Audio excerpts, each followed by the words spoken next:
I'm having one of those days. I just want to feed goats paintballs just so I can watch them poop the rainbow. Thank you so much. Don't know where that came from.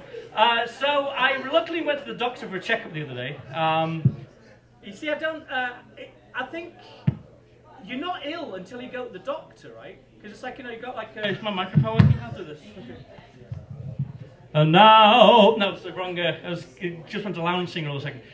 So when you go to the doctor, before you do, you see... I'll start again, okay. If you don't go to the doctor, you're not ill. You got like a pain in your chest, it's just indigestion. You got tingle in your arm, it's just you slept on it wrong. But as soon as you go to the doctor, that's when he goes like, it looks like you've got a bad case of you're going to die. And another thing is I've got really crappy health insurance. I mean, I can't even afford Obamacare. At the top of my insurance forms, it has the words Obama meh. Thank you. And that's the thing about this Obamacare thing, right?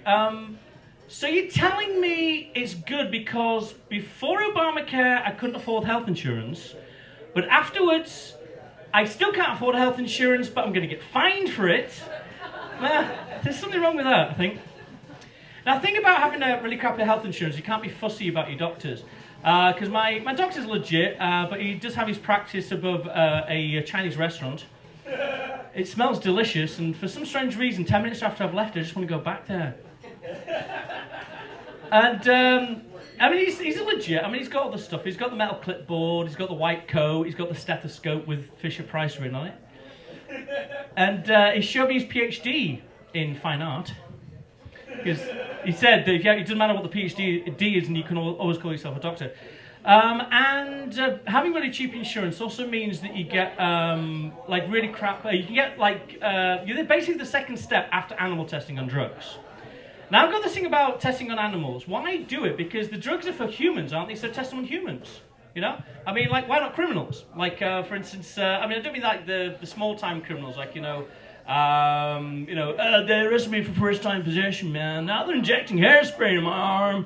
Not that kind of thing. I mean, I'm on about the scum. I'm on about the nasties. I'm on about the people that don't even deserve to die. They deserve to be tortured for the rest of their lives, like... child molesters and rapists and politicians, and so I went to the doctor the other day, and he looked me up and down and said, it looks like you've got a bad case of ODD.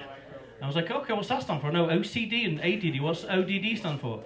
He said, it doesn't stand for anything, I just think you're odd, that's all. It also gives me a chance to write a prescription for you.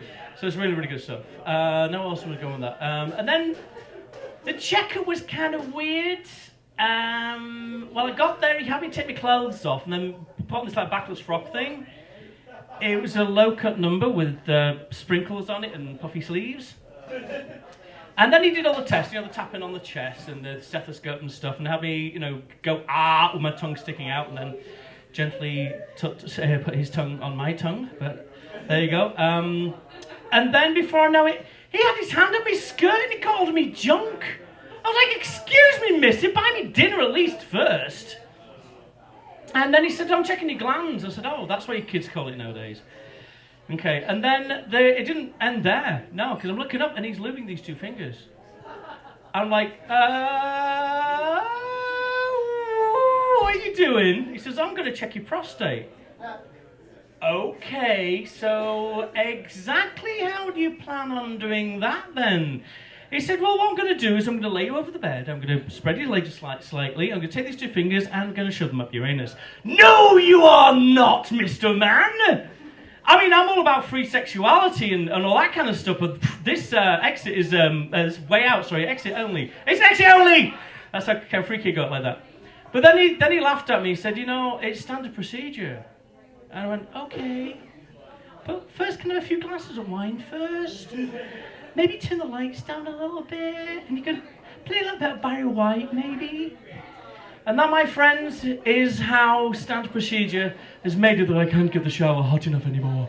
And thank you so much. Have a good night.